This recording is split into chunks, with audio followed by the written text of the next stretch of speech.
Lex is a conqueror. No, I'm Alexander. He's no Alexander. I'm the best ever. There's never been anybody as ruthless. I'm Sonny Liston. I'm Jack Dempsey. There's no one like me. I'm from Nairclaw. There's no one that can match me. My style is impetuous. My defense is impregnable. And I'm just ferocious. I want your heart. I want to eat his children. Praise be to Allah.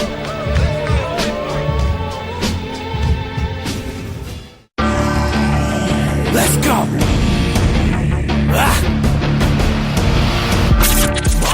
You're listening to the Cage Nation TV Prizefight Podcast.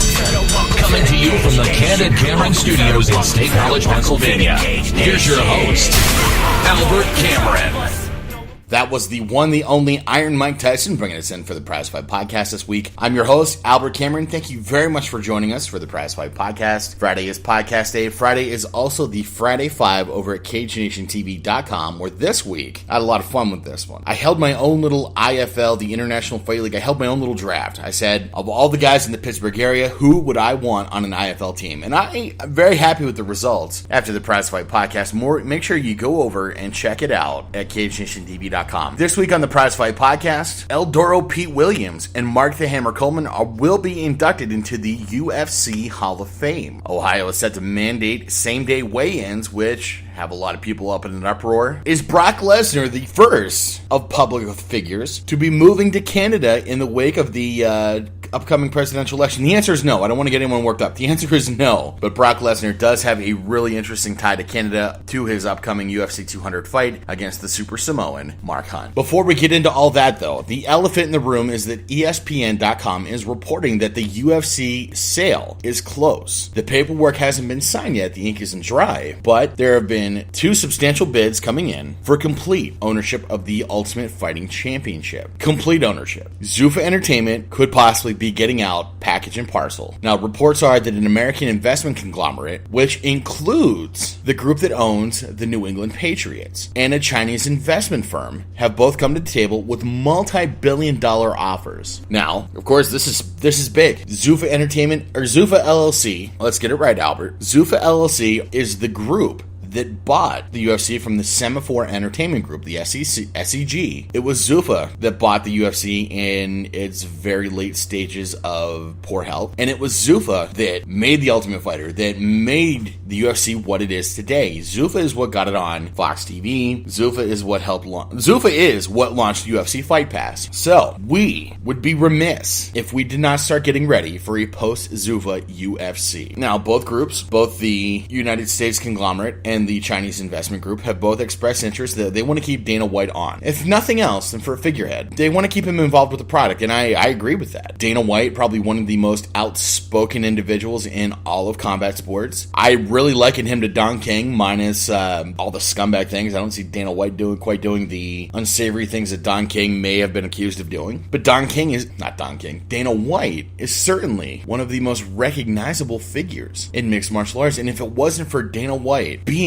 Dana White every step of the way, we wouldn't have that magnetic figure to draw to. We wouldn't have someone to be out in front of the press, being brash, being a shrewd business person, but at the same time loving and caring for the sport. Let's be honest. When the Fertitta brothers and Dana White purchased the Ultimate Fighting Championship, there couldn't have been any equity in that business. It was a labor of love. They bought the UFC because they believed in it, because they thought they could turn it around, because they loved what they saw. Well, it's business. I'm not saying that the Fertittas and Dana White don't care. They clearly care. They care very much, or else they wouldn't have bought the thing to begin with. But when you have an opportunity to cash out at multi-billions, when you only purchased the thing for a couple million, well, that's just good business. That is just good business. They are maximizing the returns on their initial investment. You don't need a degree in finance to know that that's how the game is played. Now, we need to prepare for a post-Zuffa Ultimate Fighting Championship. What could that possibly look like? Well, best case scenario is Dana White is kept on board. Dana White is there to kind of advise the captain how to steer the ship. Through trial and error, through is this going to work, is it not? Zuffa became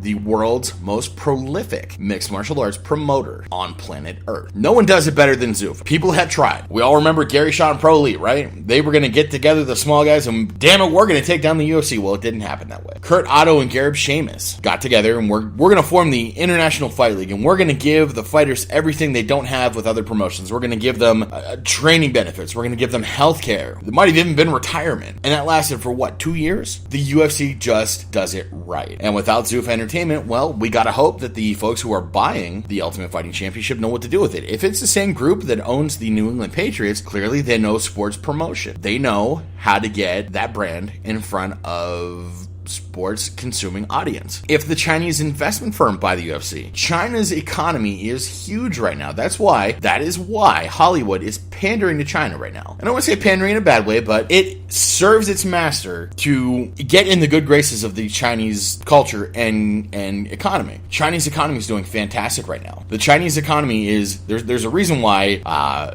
things are doing so well. The Chinese currency is doing well. That's why in the latest Transformers movie, they went to China. They had strong Chinese heroes. It makes sense. The Chinese market, the Chinese economy makes sense for the UFC to try to get into. It's money. It's a purely financial, fiscal understanding that this is what they need to do. This benefits everybody in the long run. So, getting involved with the Chinese economy, really good business for everybody. There's always the potential for backlash. We don't want to see it because, frankly, if it weren't for the UFC, them doing everything they wanted to do, there wouldn't be a Prizefight podcast. There wouldn't be the encouragement for local promotions to try to build our own brands. I wrote a Friday 5 a while ago that breaks down the realities of a post-UFC MMA culture in the United States and what it could look like. It's assuming that Bellator and World Series of Fighting aren't able to rise to the occasion and capture the brass ring. What ends up happening is casual viewership drops off. That's just what happens. The fair weather fans, the guys who catch it every now and again, like say they train UFC bro, they drop off. We can't save them. Do we really want them? It's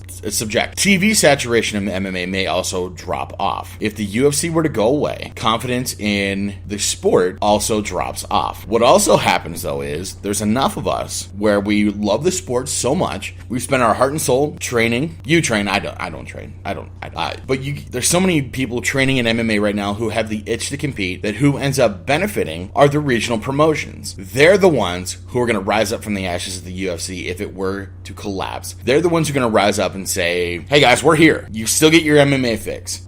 With the platform of YouTube, Netflix, and Hulu being what it is, there's outlets out there. There are niche outlets for you to get your MMA fix. It's incredibly important that you keep supporting your regional MMA promotions now because they're going to rely on that support if the UFC collapses. What we're also going to see is we may also see sanctioning bodies like the WBC or the IBF, like boxing has, to identify the championships. The short term is, if the UFC were to drop, it's going to suck, maybe for a while. The long-term health, I think we have enough support, we have enough people willing to do the work. MMA is going to be just fine. In fact, MMA is going to be so just fine that if the UFC were to collapse, it wouldn't surprise me whatsoever if organizations like Pancrase, like the Risen Fighting Federation, which have they done anything recently? I don't care enough to follow.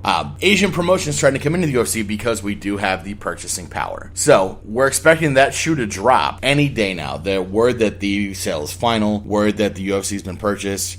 If we don't ever get the chance to say it, from all of us here at Cage Nation TV and the Prizefight podcast, thank you, Zuf Entertainment, for everything that you guys have done to build mixed martial arts and the brand. We're going to survive just fine without you, but thank you very much for the memories. El Doro, Pete Williams, and Mark the Hammer Coleman are going to be inducted into the UFC Hall of Fame. Not as individuals, but the fight between the two at UFC 17. Mark the Hammer Coleman had just lost the UFC Heavyweight Championship to Marius Smith. He was looking to get a tune-up fight to get back into title contention, and he drew Lions Den fighter El Doro Pete Williams. Pete Williams had been a Pancrase fixture, following in the steps of head coach Ken Shamrock, the world's most dangerous man. El Doro Pete Williams was a Lions Den fighter. His debut in the UFC at UFC 17 was against former UFC heavyweight champion Mark the Hammer Coleman. Coleman became heavyweight champion by beating Dan the Beast Severin, who was Superfight champion at the time, when Coleman beat Severin. The Superfight Championship became the UFC Heavyweight Champion. Going into that fight, hands down, no questions asked, no bones about it, Pete Williams was the underdog. Coleman clearly sorely underestimated the Lion's Den fighter. Of course, you guys remember how it goes, and if you don't, it was a real kick in the teeth for Coleman, and I don't mean that figuratively. Pete Williams placed a perfect kick right in the mug of Mark Coleman, right in the mouthguard. Coleman staggered, Coleman dropped. Pete Williams had knocked out the former UFC heavyweight champion. Now, it's going to be in the fight wing of the UFC Hall of Fame. It's going to be in there with Matt Hughes versus Frank Trigg, and there's another really big bout. I think it's Griffin versus Bonner in the fight wing. Isn't it about time that more classic era fights and fighters are inducted in the Hall of Fame? I remember hearing that they were thinking about inducting the entire cast of The Ultimate Fighter Season 1, and I get that. The Ultimate Fighter completely lit MMA on fire to the national audience. Before The Ultimate Fighter, it was really hardcore fans, and it had been for forums like the Underground at mixedmartialarts.com and the Sherdog under the forums. It was those fans, those hardcore fans, that kept the pulse of MMA beating and alive. Well, thanks to Griffin versus Bonner, thanks to The Ultimate Fighter Season 1, thanks to the Spike TV exposure, MMA got the shot of adrenaline that it needed straight to the heart. I'm told that the Predator, Don Fry, is going to be inducted in the UFC Hall of Fame, and it's about damn time. Don Fry, UFC 8 tournament champion, Ultimate 2 champion, some of the most classic knockouts and fights of the early era. Why is it taking him this long to get into the UFC Hall of Fame? Why aren't we talking about Jason Strange Brew Thacker being in the UFC Hall of Fame before the Predator, Don Fry? That doesn't make sense. What about Frank Shamrock, the legend? Kevin Jackson, Olympic gold medalist. Matt Lindland, Olympic silver medalist. Evan Tanner, probably one of the most recognizable names of the middleweight championship lineage before Anderson the Spider Silva. Why aren't those names? Why are we talking about Strange Brew, Jason Thacker being in the UFC Hall of Fame before those names? I'm not trying to take anything away from the UFC Ultimate Fighter 1 cast. Those guys did their work. They are all near and dear to my heart. But I think we're at the point now where the UFC Hall of Fame has some room. There's some names that deserve it, because if we're talking about the UFC being sold for $4 billion,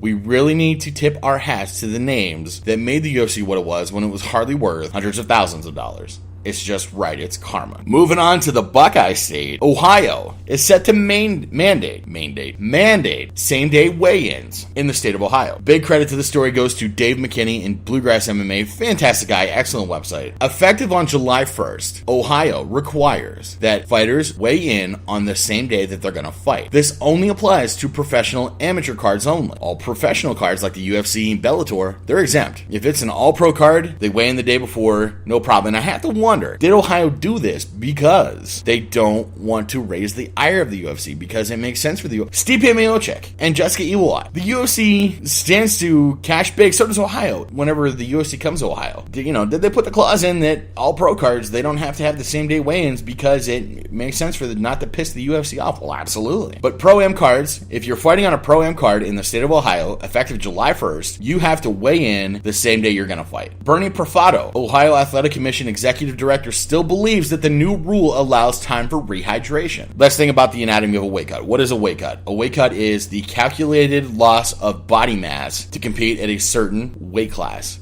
for a competition. It's not just crash dieting. A lot of fighters, they know that they're going to fight in 6 weeks. They start with a very careful diet. They're consuming training proteins. They're consuming less carbs. They're consuming things that are going to help get down to lean muscle mass. Towards the last part of that weight cut, there is a little bit of dehydration. They're trying to suck the water weight out. They're trying to be the most lean muscle they can be at the day of weigh-in. We hear far too often in the time of amateur wrestlers, especially in grade school and high school, when these guys are trying to cut weight. I wrestled in high school for a year. I was probably one of the best experiences I've ever had. Wrestling in high school for that 1 year was really changed my focus on a lot of things. It really changed my perspective. I had a fantastic coach. His name was Ed Jones. He was fantastic. He taught his wrestlers about life, competition, about being good competitors. I strongly advocate for kids in school to get involved in the wrestling program. When it comes to competition, though, some kids are more competitive than others. I wrestled at heavyweight. I know, we're all shocked, right? We're all surprised. Whoa! Big guy wrestled at heavyweight. What happened here? No, I wrestled at heavyweight. I had to watch what I eat before I weighed in, but I didn't have to cut serious weight. I was aware of a couple kids who probably should have wrestled a weight class a little higher, but they wanted to compete in a certain way, and they were very, very strict about their diets. Dehydration weight cut was just part of what you did. Now, in that small school I went to, there was never extremes. There was never guys weighing in and running around in foil suits. I mean, you would see guys spitting into a water bottle a lot, but they weren't trying to sweat it out. Like, fortunately for the school I went to, we didn't have a sauna. So guys weren't, killing themselves. But dehydration weight cuts do happen. They are drastic. You do hear about kids going into organ failure because they've gone too far. So I get it. I get what Ohio's trying to do. Ohio's trying to look out for the safety of everybody. And I'm fine with that. I get it. I get why. Bernie Profato feels that if a fighter is unhappy with this ruling, that they may be cutting too much weight unsafely. I get that. But here's an interesting thought for you guys. How about instead of trying to fire the bullet at the bulletproof vest, the bulletproof vest being the fighter, the bullet being the dehydration weight cut, well, why don't we just take the bullet out of the gun? California has been making moves against dehydration weight cuts, and Bernie Profato said, we don't care what California does. That's perfectly fine. He was elected to the Ohio Athletic Commission to serve as executive director to make those difficult decisions. That is that man's choice to make. We get it. Something to think about. A lot of Ohio fighters, including Rel Hodge, have spoken out against the ruling, going so far as to claim that they won't be fighting in Ohio much anymore. Pro fighters are professional. They get paid to fight. When income is on the line, a lot of people are a lot more calculated about what they have coming in and out of their body. The weight cut is a lot more calculated. That extra day to rehydrate, to recover, is crucial. Ohio is completely changing the game for pro fighters. I mean, what we could end up seeing is, a period of time where Ohio fighters aren't going to be used to the new change. A lot of guys are going to be coming in overweight. Title fights are going to be scrapped. Like, this is just, it's progressive. It has great intentions, but I see a lot of backlash coming out of it. We're gonna stay with this as we can. Of course, Dave McKinney, big thank you to Dave McKinney and the Bluegrass MMA for bringing the story to everybody. Make sure you check out Bluegrass MMA for the latest on the Ohio weight cut situation. Closing out the Prizefight podcast, Brock Lesnar is going to be representing the Great White North of Canada at UFC 200. Brock Lesnar's entrance, his fight kit was revealed and has a Canadian flag on the arm. Now, Reebok has been known to have some pretty serious design flaws in the past. Could this have been, that's Reebok, they're just messing up? No. Brock Lesnar will actually be representing Canada at UFC 200. Lesnar owns a grain farm in Saskatchewan, which is now his primary residence. Whenever Bruce Buffer calls Brock Lesnar to the cage, Lesnar will hail from Regina, Saskatchewan, Canada, by way of Minnesota, United States. I thought that was interesting. It's not scandal. I mean, Brock Lesnar's not going to Canada because he feels that, Donald Trump or Hillary is going to be terrible for the country, that he's getting out. Brock Lesnar owns a farm up there, and he's endeared to it, and he wants to represent Canada. So, is Brock Lesnar a Canadian citizen? If anyone knows, please let me know. I would love to be able to find out how this is going to go. Ladies and gentlemen, that's my time. Thank you very much for joining us for the Prizefight podcast. I'm your host, Albert Cameron. Remember, CageNationTV.com, we have a brand new Friday 5 up this week, where I drafted my own IFL team out of Pittsburgh. Until next time, everybody, fights, Cameron, action. Thank you for tuning in to the Cage Nation Prizefight podcast. All rights reserved, 2015-2016 Planetary Sports. The Prizefight podcast is part of the Cage Nation Broadcast Network. For more information, visit www.cagenationtv.com.